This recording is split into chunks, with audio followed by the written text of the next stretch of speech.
Hi, this is Regeline Sabat, also known as Gigi. You're listening to Walk With Me podcast. My guest today is Greg Monterrosa. Greg Monterrosa supports and advances entrepreneurship, innovation, and economic development. He has a track record of scaling ideas and growing businesses and ecosystems. He has been recognized by Congress for his contributions in helping founders bring ideas to life, scale businesses, and bringing economic development to regions. Welcome to the podcast, Greg. I'm so happy to be here. Thanks for having me as a guest today. You're welcome, and I'm honored to have you here today. Now, why don't you start off by telling us about you and where you're from? Yeah, so I was first generation American. My parents are from El Salvador. I was born and raised in South Central Los Angeles, product of the LA Unified School District, went to community college out here. So born and raised here in LA. Wow, that is amazing. Have you traveled at all So recently? you know what? I've had the opportunity to go to different cities and explore different countries. My most recent trip, I bought a one-way ticket to Paris and put all my stuff in storage, bought a one-way ticket, and yeah, just made it happen. Before I left, I emailed a handful of VC groups, incubators, and accelerators. I emailed them and I was like, hey, I'm this guy from LA. I'm coming out to Paris. I'd love to see how I can bring your startups value. So I'm going to say like 80% of the people reached out and they were like, pull up. So I ended up mentoring startups while I was there. I lived there for almost a year. But yeah, that was my most recent adventure. Wow, that is absolutely amazing. Now, tell us more about your principle in regards to the state of entrepreneurship. Okay, so that's really like where my passion lies. So entrepreneurship is the backbone of any country, any city, or any town, because it's these people that are creating commerce and hiring people and making things happen. So as a young age, I've been surrounded by entrepreneurship. From at 8 years old, I helped my grandmother sell tamales in front of supermarkets. I was sweeping hair at my mom's beauty salons at like 10, 15, running the register at 8. So entrepreneurship's always been a part of who I am. And I've really found that when I empower others is when I thrive. So I love networking, bringing value to other entrepreneurs and founders. Wow, that is powerful.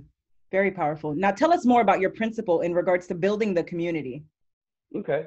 So as far as community building goes, so I live in a part of Los Angeles that's pretty quiet. It's considered the Conejo Valley, just inland of Malibu.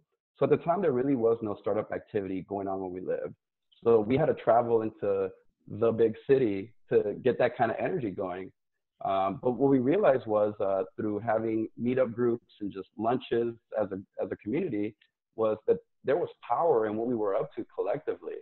So his network with her network, with my network, with her network, built something really cool. So my friends and I started organizing events in our town.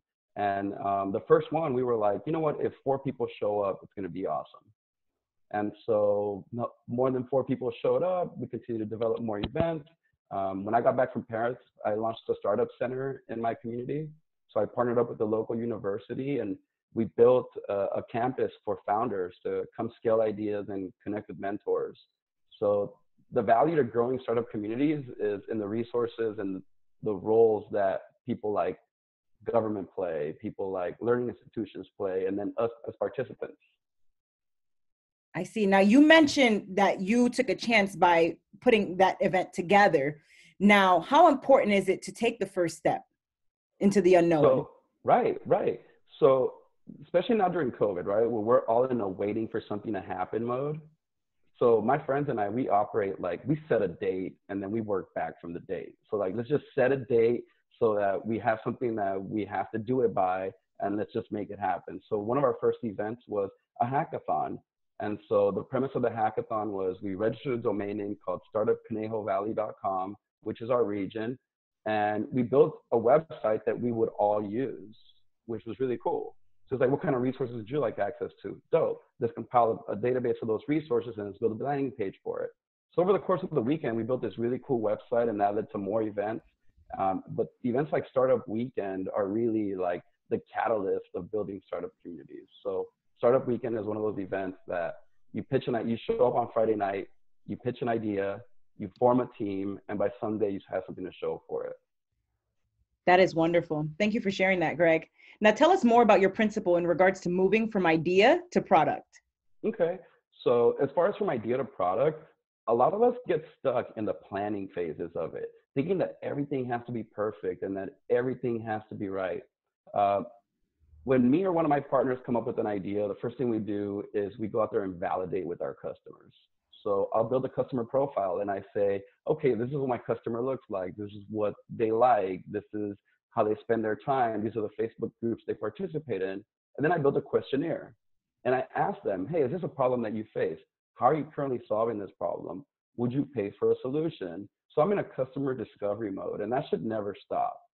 So then I'm going to take this feedback and I'm going to build what's called my minimum viable product. What's the one thing I do and do well? And I should be embarrassed by that first version because it'll never be dialed in, right? Like we all wait for everything to be aligned before we launch something. But the reality is if you go on Wayback Machine, which is this website where you can look up old versions of websites, go look up what Yahoo looked like when they launched. Go look at what Google looked like when they launched. Like those founders would be embarrassed, but let that serve as a reminder to us that, hey, it doesn't have to be perfect. It just has to solve a problem that people face. So when we're going from idea to launch, the move is we work in a sprint.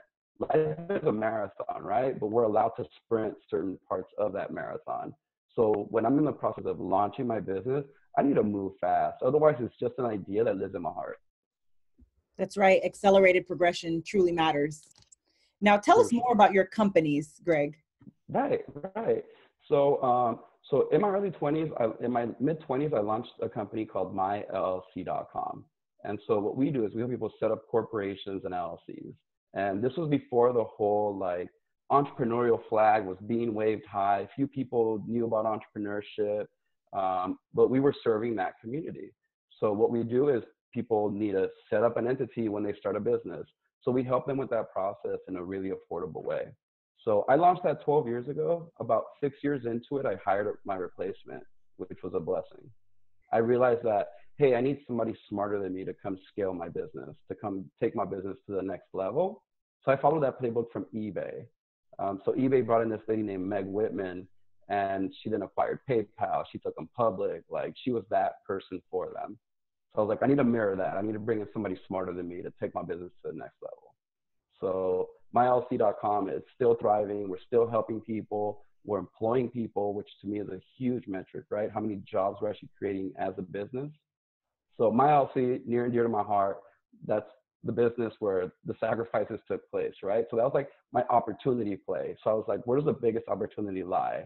And at the time, formations were on the rise. My friends were launching startups at the time. They were like, oh, we're like the Uber for cupcakes, or like something ridiculous, right? My attitude was like, I need to solve a big problem and I need to help as many people as I can. So that's that project, which then led me to move to Paris once I hired that person. So when came back, I partnered up with a local university to launch a space called Hub 101. So Hub 101 is a startup center in Westlake Village. And so we took it from a shell of a space to a thriving entrepreneurial environment home base. So we have founders from all walks of life that call the space home. We connect them to mentors.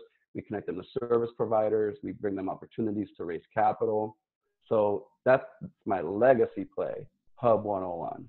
So now I'm working on my passion play, okay?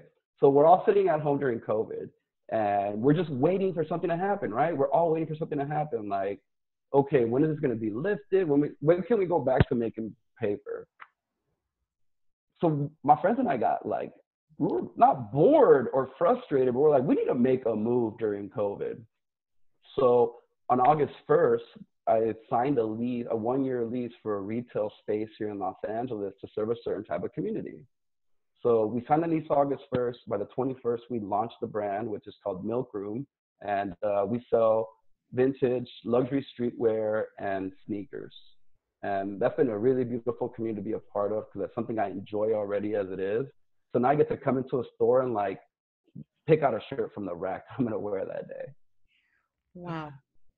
I love it. Growth is truly the beauty of life. Now, tell us Right. about your most recent project, Greg. Totally. I can do that. But let me go back to the thing, right? So first I chased opportunity.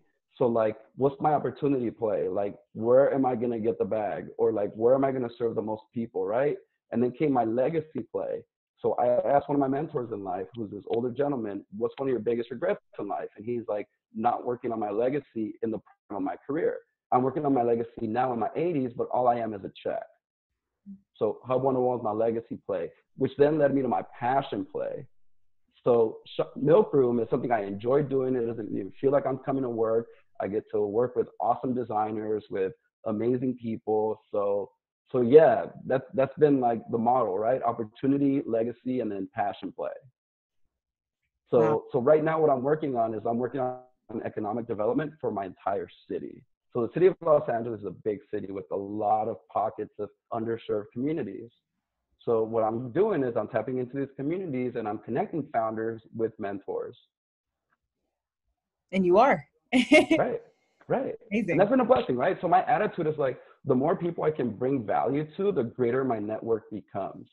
So like if I can help you crush it at whatever it is, then if I send you an email introduction for somebody that needs a job, for somebody that needs your service, you're gonna be like, Greg, I got you. Yes, indeed. For sure. And now, is that your most recent project as well? Yes, it is. Wow. Serving my city. I see. Now, what has given you the most joy and fulfillment in your life, Greg? So for me, the most joy is helping others thrive. So what I've realized is the more I help people thrive, the easier my life gets. The more opportunities come my way. So no cap, that's been like my greatest thing in life is like helping others thrive. And you're continuing to do that each day. It's So, crucial. It's crucial. yes, sir. Now, how did you make the decision to choose the vocation you did? It chose me. So what's happening is everything has been a preparation to where I'm at right now. So there have been moments in life where I've missed more shots than I've made, right? And I've wondered like, wow, why was I allowed to go through that period, or why was I allowed that type of suffering? And the reality is it can prepare me for my today. So as a kid, I think I wanted to be an actor. And as an adult, I wanted to be an entrepreneur. And so what does that mean? That means like the definition of an entrepreneur is like an adventurer, one that undertakes risk. And I'm like, wait, I want to live by design, and being an entrepreneur, being a founder and serving others allows me to do that. Wow. Absolutely amazing. Now, did you ever experience an aha moment on your journey? Ooh. So an aha moment was knowing that I get to live by design. So there was a moment in my life where I was living by default. And so what did that mean is like I would just wake up and then go with the motions of the day, wondering why the person I was aspiring to be wasn't in the room with me. And one day it all clicked for me. It was like, what are my aspirations? What are the mannerisms of who I aspire to be? How do they dress? How do people view him? What value does he bring the world? And then it hit me like, wait, I could be that person today. And so that started off with like small routines, creating small rituals, right? That tall cup of glass in the morning before when I wake up, before I reach for my phone, before I have that cup of coffee, just identifying what makes me a better me and doing more of that. And that's living by design. So that was my aha moment when I understood that I had the choice to live by design. That's right. And baby steps truly matter. Right. They get us somewhere. Yes, they do. Indeed. Now, what is your best advice to the audience for walking with purpose and living a life of happiness? Is to take inventory of who you're surrounding yourself with. So if you're in a scenario where you feel that you're not thriving or that you're not chasing the best version of yourself, take inventory of who you're spending your time with and understand that it's okay to outgrow people. And it's okay to ask to pause people in your life too, right? Like, hey cousin, I love you, but I'm gonna pause our relationship right now and I'll be back. That's okay for the betterment of us. Now, have you done that before? I have a feeling you have. Yes, and it's hurtful, and it pains me a little bit. But at the end of the day, I have to do what's best for me so that others may thrive, right? So if I'm operating at 100%, if those around me are going to vibe on that, and they're going to operate on the same frequency level. But if I'm sad because my spouse and I aren't communicating right, or that one best friend I have just isn't inspired like I am, or is consistently putting my ideas down, then I take inventory of my surroundings. That's right. And loving yourself truly matters. So thank you for sharing that. Of And course. Greg, Thank you so much for being a guest on Walk With Me podcast. I truly appreciate you. Now, where can the audience find you? So you know what? I'm most active on Instagram and Twitter. They can find me at Greg Metro, GregMetro. And if you need gassing up, if you need to connect to a mentor, or if you just want to bounce ideas off somebody, slide into my DMs. I'll be more than happy to chat with anyone. Awesome. Ladies and gentlemen, make sure to check out Greg at his Twitter and Instagram at Greg Metro and his LinkedIn, Greg Monterrosa. And That's Greg, it. again, thank you so much for being a guest on Walk With Me podcast. I hope you have a blessed day. Thanks, you too. Thank you.